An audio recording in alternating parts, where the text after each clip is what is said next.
Hello नमस्ते, कैसे हैं आप सब। तो आज ना मैं सोच रही थी कि नाश्ता करते करते आप लोग के साथ अपने जीवन का एक बदलाव साझा कर देती हूँ।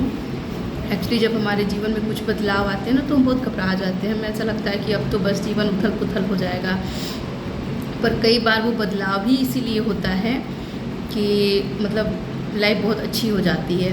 हाँ, थोड़ी परेशानी ज़रूर होती है, क्योंकि जब मेरे जीवन में ये बदलाव आया, ये घटना है नोटबंदी के टाइम की। नोटबंदी से पहले मैं वाराणसी में रहती थी, वहाँ पे मैं जॉब करती थी। L1 कोचिंग सेंटर है वहाँ पे, और साईं विहार रियल एस्टेट कंपनी थी जहाँ की मैं एज एसोसिएट काम करती थी। लेकिन जब नोटबंदी आई तो ऐसा हो गया था कि रियल एस्टेट का काम बहुत कम चलता था। मतलब वो पता चले कि 6 महीने साल में 1-2 प्लॉट निकल जाए तो बहुत बड़ी बात है, इस टाइप की चीज़ें हो गई थी। तो मैंने एक डिसीजन लिया कि मुझे कुछ दूसरा काम करना है, और मैं प्रयागराज आई। मैंने टीचिंग ज्वाइन किया। ये सब सोचने में मुझे सालों लग गए। मतलब मुझे लगता है कि मैंने 2018 में ज्वाइन किया यहाँ एमएस मेमोरियल कॉन्वेंट स्कूल, ये सुराव में है, होलागढ़ पे।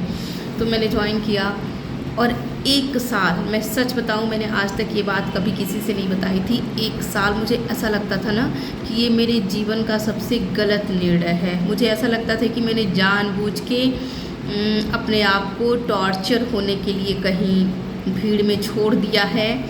क्योंकि डिफ़िकल्टी ये थी कि मैंने कभी स्कूल में टीचिंग नहीं कराई थी। ठीक है, हम कोचिंग पढ़ाते हैं तो क्या होता है, कभी 2 बच्चे आ गए, कभी 5 बच्चे आ गए।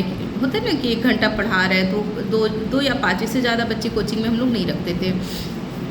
तो मैं घर पे ही खैर ट्यूशन पढ़ाती थी खाली टाइम में, तो ऐसे ही मैं पढ़ाती थी। कभी 2 बच्चे, कभी 5 बच्चे हो गए, इससे ज़्यादा तो नहीं रहते थे। पर जब मैंने स्कूल ज्वाइन किया तो पहले तो मुझे नर्सरी सेक्शन ही मिला पढ़ाने के लिए। अब नर्सरी सेक्शन का मुझे बिल्कुल अनुभव नहीं था।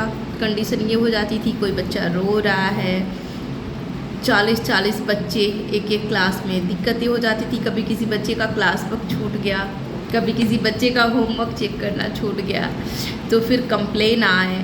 फिर इस तरीके से मतलब 1 साल में इतनी टॉर्चर होती रही। मुझे ऐसा लग रहा था कि ये मेरे जीवन का सबसे ही ख़राब निर्णय है, सबसे गलत डिसीजन है ये मेरे जीवन का। फिर एक दिन मैं बैठी थी, मैं स्कूल से आई, मैंने सोचा कि फ़ोन उठाया हाथ में, और मैंने सोचा कि अब मैं कॉल करके और जो वहाँ के डायरेक्टर हैं उनको मैं कॉल करूँगी और बोल दूँगी कि मैम मैं नहीं कर पाऊँगी। और जब मैंने फ़ोन उठाया तो पता नहीं क्या मेरे माइंड में आया। मैंने सोचा कि अगर मैं उनसे कहूँगी कि मैं नहीं कर सकती या मैं नहीं करूँगी, तो उन्हें तो यही लगेगा कि मतलब मैं इस लायक नहीं हूँ। और 1 साल से मतलब उन्होंने एक ऐसे इंसान को रखा था जो इस लायक ही नहीं है। और फिर मैंने उन्हें फ़ोन ही नहीं किया। और उस दिन मैंने खुद से एक प्रॉमिस किया कि मैं एक दिन इसी स्कूल में बहुत अच्छा करके दिखाऊंगी।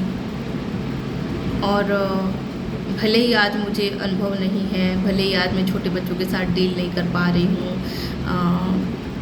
मैं उतना बेहतर नहीं कर पा रही हूँ जितना बेहतर होना चाहिए, पर मैं करूँगी। ये मैंने तय किया उस दिन कि मैं ये करूँगी। और सच बता रही हूँ, एक वो दिन था और एक आज का दिन है। अगर मैं 4 दिन स्कूल नहीं जाती हूँ ना, तो इसके लिए थैंक यू महादेव जी। बच्चे परेशान हो जाते हैं, पूछ पूछ के मैम कब आएंगी, मैम कब आएंगी। और अब तो मतलब मुझे 8 तक के किसी भी क्लास में पढ़ाने को मिले, मतलब मैं किसी भी क्लास में पढ़ा लेती हूँ। मैं नर्सरी सेक्शन में भी बड़े प्यार से बच्चों को पढ़ा लेती हूँ, और बच्चे भी मेरे साथ बहुत खुश रहते हैं। तो ये आप लोग के साथ साझा करने का मेरा मेन जो पॉइंट था वो ये था कि बदलाव जीवन में बहुत ज़रूरी है। ईश्वर जो भी करते हैं ना, उसके पीछे कुछ ना कुछ रीज़न होता है, और वो जान रहे होते हैं कि आप क्या काम कर सकते हैं। हाँ, समय ज़रूर लगता है, और वो समय भी ईश्वर जानबूझ के लगवाते हैं, क्योंकि कहते हैं ना कि घड़ा जब बनता है मिट्टी से, तो जब तक वो अच्छे से पक नहीं जाता तब तक हम उसको यूज नहीं कर सकते। अगर वो नहीं पका अच्छे से, अगर हम उसको यूज़ में ले आएंगे तो वो टूट जाएगा, ख़राब हो जाएगा।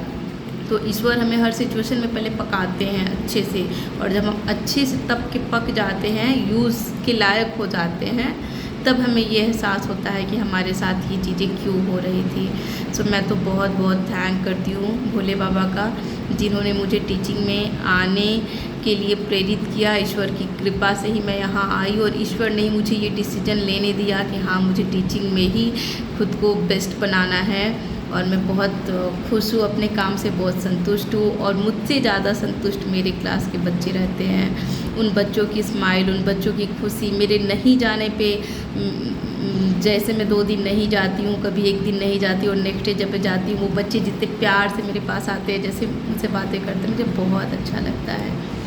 Thank you.